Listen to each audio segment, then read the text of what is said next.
দর্শক, আপনারা এরই মধ্যে জানেন রাজশাহীর তানোরে গর্তে পড়ে যাওয়া একটি শিশুকে গতকাল থেকে উদ্ধারের অভিযান চলছে। এ বিষয়ে জানাতে ঘটনাস্থল থেকে যুক্ত আছেন আমাদের সহকর্মী ইউসুফ আদনান। ইউসুফ, গর্তে পড়ে যাওয়া শিশুটির উদ্ধার অভিযান নিয়ে আমাদের বিস্তারিত জানাবেন। হ্যাঁ সুমনা, তানোরের কোয়েলহাটি গ্রামে আসলে এই মর্মান্তিক ঘটনাটি ঘটেছে। এই মুহূর্তে আমি এই যেখানে শিশুটি পড়ে গিয়েছিল পরিত্যক্ত গভীর নলকূপের পাশে রয়েছে, এখনো উদ্ধার অভিযান চলছে যাতে শিশুটি জীবিত উদ্ধার করা যায়। এর প্রেক্ষিতে আমরা দেখেছি যে গতকাল রাত থেকে এক্সটিভেটর মেশিন দিয়ে উদ্ধার অভিযান চলছে। গতকাল ফায়ার সার্ভিস এবং সিভিল ডিফেন্সের কর্মকর্তারা জানিয়েছিলেন মোট 35-40 ফিট গভীরে আসলে বাচ্চাটি শনাক্ত করতে পেরেছিলেন। মাটি খনন করা হয়েছে 35-40 ফিট গভীরে। তা আসলে শনাক্ত করতে পারা সম্ভব হয়নি এবং আমরা দেখেছি যে ফায়ার সার্ভিসের 8টি ইউনিট রাজশাহী, চাঁপাইনবাবগঞ্জ এবং রাজশাহী জেলার আশপাশের ইউনিট থেকে ফায়ার সার্ভিস এবং সিভিল ডিফেন্সের কর্মীরা এসে উদ্ধার অভিযান পরিচালনা করছেন। কিছুক্ষণ আগে এখানে কথা বলেছিলেন ফায়ার সার্ভিস এবং সিভিল ডিফেন্সের operation of director lieutenant colonel Tajul Islam Chowdhury. তিনি বলছিলেন যে আসলে উদ্ধার অভিযান চলছে, এখন আমরা যাতে বাচ্চাটি জীবিত উদ্ধার করা যায় সেজন্য সকল ধরনের ব্যবস্থা গ্রহণ করেছে এবং বাচ্চা যাতে রেস্কিউ উদ্ধারের পরে মেডিকেল সেবাটা পায় এর জন্য উপজেলা স্বাস্থ্য কমপ্লেক্সের ব্যবস্থা করা হয়েছে। তাছাড়াও এখানে একটি মেডিকেল টিমও রয়েছে, অ্যাম্বুলেন্স উপস্থিত রয়েছে যাতে বাচ্চাটি জীবিত উদ্ধার করা যায়।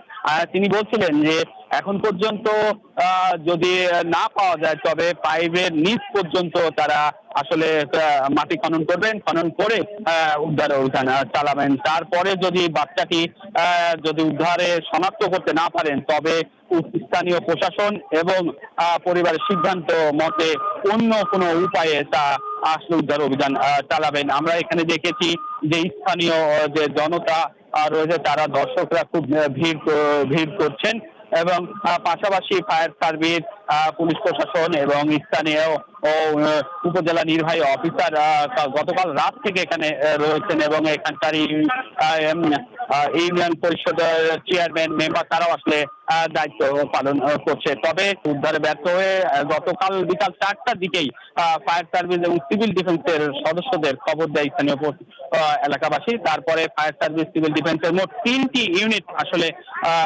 উদ্ধার অভিযান পরিচালনা করে। পরবর্তীতে মধ্যরাত থেকে আরো 2টি ইউনিট, মোট 5টি ইউনিট এবং সকালে আরো 3টি ইউনিট, মোট 8টি ইউনিট উদ্ধার অভিযান চালাচ্ছে। এবং আমরা দেখেছি গতকালকেই একটি এক্সটিভেটর মেশিন দিয়ে মাটি খনন করে আসলে উদ্ধার অভিযান চালাচ্ছিল। তবে পরে রাত 2টার দিকে আরো 3টি এক্সটিভেটর মেশিন আনার পরে মোট 3টা মেশিন দিয়ে উদ্ধার অভিযান চালাচ্ছেন স্থানীয় প্রশাসন, তাতে সহযোগিতা করছেন এবং ফায়ার সার্ভিস এবং সিভিল ডিফেন্সের যে সকল কর্মকর্তারা রয়েছেন তারা এখানে একদম একেবারে রাত থেকে পরিশ্রম করছেন। এখনো উদ্ধার অভিযান চলছে, মাটি খনন করা হয়েছে। গতকালকে যেটি বলা হয়েছিল যে 30 থেকে 35 কিলোমিটার ফিট নিচে আসলে শিশুটি শনাক্ত করা হয়েছে। তবে আজ এক্সটিভেটর মেশিন দিয়ে মাটি খনন করার পরে 35 ফিট নিচেও আমরা বাচ্চাটি শনাক্ত করতে পারিনি। তারা ধারণা করছেন যে পাইপটি রয়েছিল পরিত্যক্ত পাইপ, এই পাইপের নিচে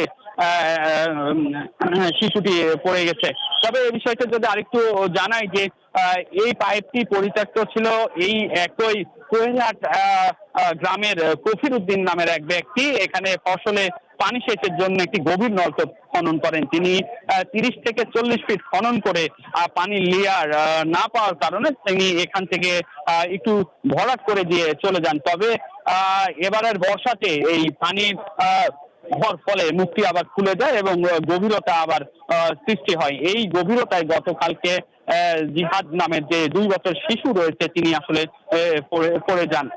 তারই উদ্ধার অভিযান চলছে। আমরা দেখতে পাচ্ছি যে কিছুক্ষণ আগে ঢাকা থেকে ফায়ার সার্ভিস এবং সিভিল ডিফেন্সের operation of director lieutenant colonel Mohammad Tajul Islam Chowdhury তিনি এসেছেন। তিনি আমাদের ব্রিফ করেছেন এবং তিনি সার্বিক দেখভাল করছেন। তিনি বলছেন যে ওয়ার্ল্ডের বিশ্বের যত সব দেশ রয়েছে এ ধরনের উদ্ধার অভিযান আসলে খুব সময়ের বিষয় হয়ে থাকে। কারণ হচ্ছে যেহেতু জীবিত উদ্ধারের ক্ষেত্রে যে পাইপগুলো 6 ইঞ্চি বা 8 ইঞ্চি যে পাইপটি রয়েছে ওই পাইপ দিয়ে আসলে উদ্ধার করার বিষয়ে খুবই গুরুত্বপূর্ণ এবং খুব ঝুঁকিপূর্ণ। তাই যেহেতু জীবিত উদ্ধার করা হবে সেই ক্ষেত্রে আমরা খুবই সাবধানের সাথে কাজটি করছি যাতে কোনো প্রকার ভাইব্রেট না হয়, ভাইব্রেটের ফলে উদ্ধার কাজে যেহেতু বাধাগ্রস্ত না হয় সে বিষয়টা তিনি বলছিলেন।